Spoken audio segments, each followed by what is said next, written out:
Ayan. Okay, inuubo agad. Yun, good day, kamusta kayong lahat? Hi, City. Nandito nga pala si City. City. Okay.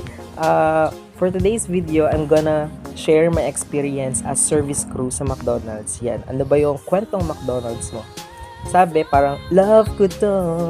Ay, parang iba yung tono. Parang sa reviews ko yun. Love ko to, ang sarap sa feeling mo. Hindi, pero diga meron, McDonald's, love ko to. Paano ba i-pronounce yun? Yan.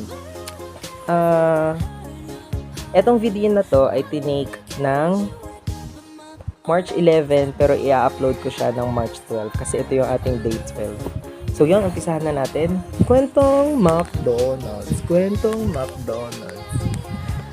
Kailan ba ako nag-start as service crew sa McDonald's? I think nung ako ay first year college. First year college, working student ako noon sa CLB. Ano yung CLB? Ilang beses ko siya na-mention sa mga noon na nating video. Ano ang CLB? Kolehiyo ng Lungsod ng Batangas. So ano yung course na tinake ko doon? BE-Ed, Bachelor of Elementary Education, major in content courses. So, pang-elementary teacher po. So, yun. Working student ako nung first year college. Ang assign sa aking posisyon nung manager ko ay dining crew. Yan. Sa dining muna ako. Kumbaga, ang task namin doon o yung ginagawa pag may duty, kami yung nag-a-assist sa customer, nagdadala ng food sa kanilang table if marami yung order. Kami rin yung nagme-maintain ng cleanliness ng dining area, nagmamap ng floor, nagki-clean up ng table, nagsisegregate ng mga basura. Yun, sa pagiging dining crew, enjoy naman siya, masaya naman siya kasi meron ka naman mga ka-duty. Lalong masaya kung ang ka-duty mo sa shift na yon ay kaibigan mo. Kasi parang kayo yung magtutulungan para malinis agad yung mga table kapag maraming kumakain na customer. Tapos kayo rin yung magtutulungan pagdating sa break, yung lunch break, ganun, yung kapag oras na ng meal time mo. Ang lamig. Ang lamig ng boses ko. Yun. Ano pa? The dining crew, okay na doon. Naging ano rin ako yung sa FF, French fries. Yun. Ako yung inassign sa pagluluto ng fries. Ang saya no, pag nagluluto ng fries kasi nga may timer yon. Yan. Correct me if I'm wrong ha. McDonald's. Bale, doon sa pagiging FF, kami yung nagluluto ng mga fina-fry. Like French fries. Hindi naman peach mango pa yun, diga. Ang peach mango pie sa Jollibee. Yan, nalilito na ako. Ang sa McDonald's ay apple pie. Yan, apple pie. Tsaka yung basta mga piniprito. Masaya yung station na yun. Kasi parang nakafocus ka lang dun sa area mo. Ano pa?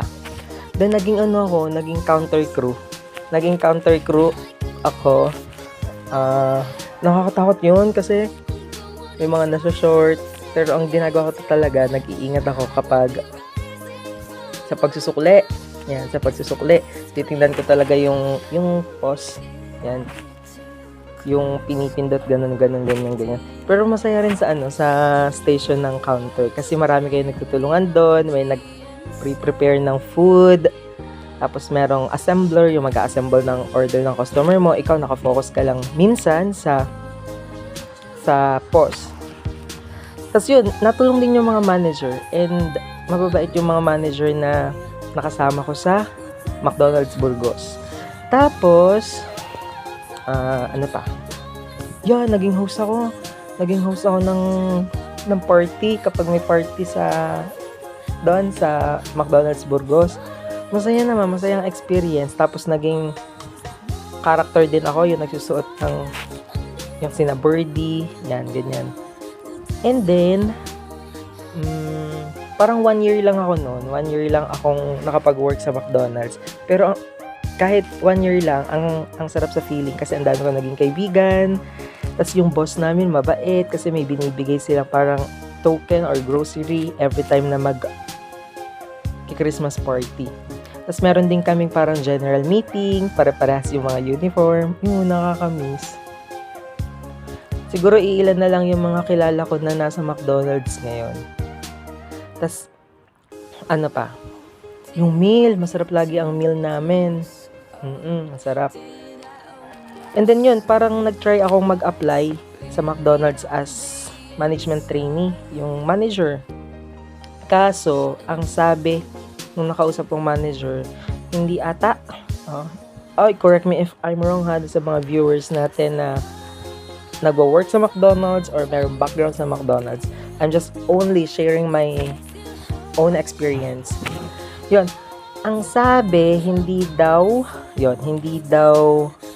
pwedeng maging manager kapag ex-crew ka na. Kaya parang pinupush nila yung mga working student na mag-continue. If service crew ka ngayon, then gagraduate ka after ilang months, then you're planning to apply as management trainee. Wag kang mag-resign. Kasi sayang yung slot, sayang yung dream mo na kung sakaling gusto mo maging manager. And then, ano pa ba yung experience ko sa McDonald's? Sino yung mga natatandaan kong katrabaho ko? Una ay si Gab. Yan, si Gab, mabait, then maganda si Gab. Tapos si Kevin Joshua. Yan, kaibigan ko yan, lagi ko yan ka-duty sa dining crew. Sa dining area pala. Sino pa ba? Si Sir Dave. Si Sir Dave yung manager, natanda ko, graduate siya ng LPU. Sino pa? Madami, hindi ko lang maalala yung mga pangalan nila. Si Cathy, yan, si Best Cathy. Nagpa-flashback. Sino pa? Yun, hindi ko na matandaan yung iba, pero yun, si Percy ata, Pressy. Yeah, Pressy. Siya ay kasabay ko as service crew, and then nung pag-graduate niya, nag-manager siya. And then ngayon parang nasa Canada na siya. So, congrats, Percy. Congrats. Sana okay ka lang dyan. Ingat lagi. Sino pa ga? Maalala. Si Jay. Siya ay sa kitchen. And then, may time na tumatambay ako dun sa boarding house niya. Tapos, nasa Mindoro na ata yun ngayon. Yan. So, shout out dyan sa Mindoro. Hope to see you soon and gala-gala sa Mindoro. If my time. And if my pera. Ano pa? Yun, naka-uniform nga pala ako ngayon. Medyo maaga pa, kaya nag-take na rin ako ng video para hindi naman sayang yung time. Ano pa? So, yun yung experience ko sa McDonald's. Bagong gupit pa ako ha. Kahapon parang ang dugyot-dugyot ko ga. Kulot ang buhok, hindi nakapag-ahit. Yan. Tinutubuan na naman ako ng pimples. Tapos yan, kami yung labi ko ang hintab. Meron po yung, Dazzle Me, yung serum. So, Dazzle Me, baka naman.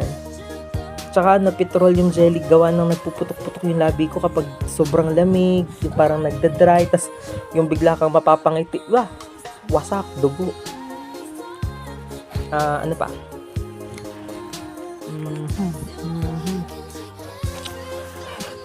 Wala na akong masabi. So, yun, McDonald's. I'm very thankful kasi naging part ako ng McDonald's. Naging malaking tulong ang pag-work ko sa McDonald's to support my study talaga. And yun, tulad ng sabi ko before, hindi madali yung pagiging working student, pero kung i-manage mo yung time mo, magiging financial, hindi naman, paano yung term? Basta magaling ka mag-budget. Yan, galingan mo lang yung budget mo, and kailangan, ito, turo to ng Ninang Amor na you should buy what you need and not what you want. Okay? Then, turo din sa akin ni Lola na kailangan ikaw yung kokontrol sa pera, hindi yung pera yung kokontrol sa'yo. Yan. Turo yun ng Lola Norma. Tapos, Tita Bamba, she also mentioned that tulungan mo na yung tao if may maitutulong ka para darating yung time na hindi na siya hihingi ng tulong sa'yo kasi natulungan mo na siya. Yun. Ano pa? Sige, yun na lang muna. Thank you. Thank you sa pakikinig. See you tomorrow, day 13. Ang hirap mag-isip ng content. Pero okay lang yun. Ang mahalaga makompleto natin yung ating week. Daily day in my life. 28 yun. 28. Why 28 pala? Kasi nga ang birthday ko March 28 and I am 28 years old. Pero sabi ng iba, para lang daw akong 23, 24. Kaya, yun. Pero ang mindset pang 35. So, bye! Ingat kayo lagi. Bye, bye, bye.